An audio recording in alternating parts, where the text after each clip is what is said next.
আসসালামু আলাইকুম ভিউয়ার্স, কেমন আছেন সবাই?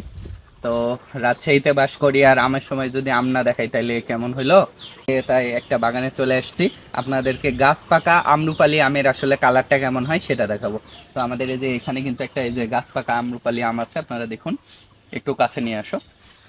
তো এই যে গাছ পাকা আমরুপালি আম, আপনাদের জন্য আমরা এটা কেটে নিই।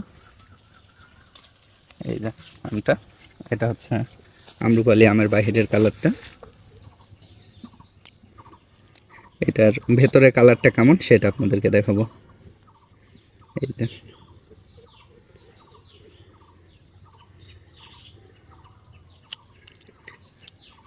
এই যে ভিউয়ার্স, আম্রপালি আমের এই যে গাছ পাকা আম্রপালি আমের কালার। আপনারা কেউ যদি নিতে চান রাজশাহী থেকে যোগাযোগ করতে পারবেন। এই যে বাহিরটাতে কিন্তু তেমন একটা কালারফুল না হলেও ভেতরে এই যে এটা কিন্তু আরও গাঢ় হবে।